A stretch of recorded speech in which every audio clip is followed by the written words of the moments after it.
নমস্কার বন্ধুরা, আমি সঞ্চিতাস এসেন্স রেসিপিস ইউটিউব চ্যানেলে আপনাকে স্বাগত।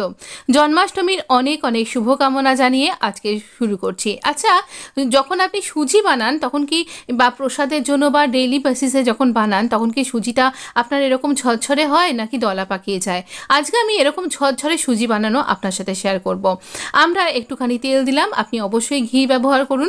সামান্য একটু তেলে আমরা একটু কাঁচা নারকোল এরকমভাবে খোসা ছাড়িয়ে পাতলা পাতলা স্লাইস করে কেটে নিয়েছি।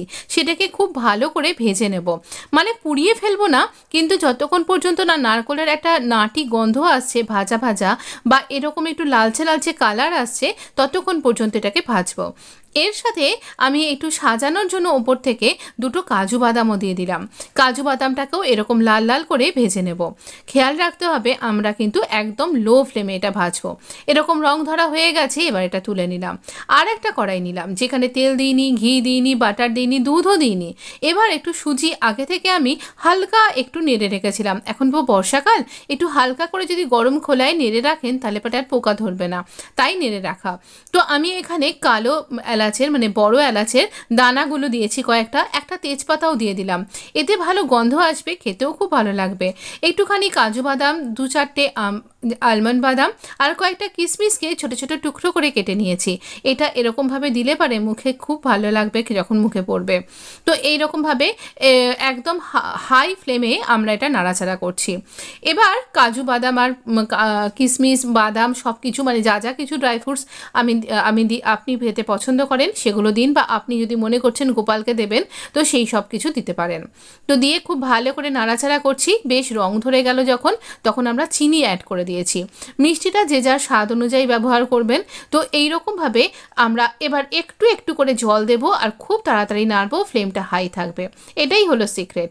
এরপরে আমরা দিয়ে দিচ্ছি ওই ভাজা নারকোলটা, দিয়েও ভালো করে নাড়াচাড়া করব। একটু একটু করে জলটা দেবেন, একসাথে অনেকটা দেবেন না, ডালা পাকিয়ে যাবে।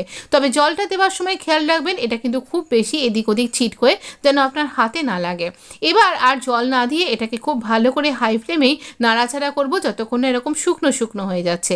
দেখলেন তো, ঠিক 3 থেকে 5 মিনিট মতো লাগে এটা হতে, অথচ এইরকমভাবে সুস্বাদু একটা খাবার বানিয়ে নেওয়া যায়, একটা প্রসাদও বানিয়ে নেওয়া যায়। জন্মাষ্টমীতে যখন আপনি অনেক কিছু প্রসাদের জন্য তৈরি করছেন তখন এইরকমভাবে সুজির হালুয়া কিন্তু তৈরি করে নিতে পারেন প্রসাদ হিসাবে।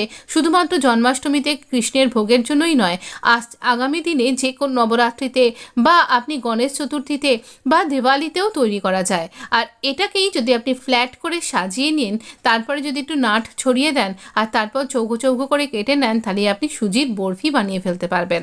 তাহলে একই সাথে দুরকম রেসিপি আপনার সাথে শেয়ার করলাম। আমি একবার আপনাকে খুব কাছ থেকে দেখাচ্ছি এটা কতটা ঝরঝরে আর দানাদার হয়েছে। ভিডিওটা ভালো লাগলে লাইক শেয়ার সাবস্ক্রাইব করতে ভুলবেন না। ধন্যবাদ বন্ধু।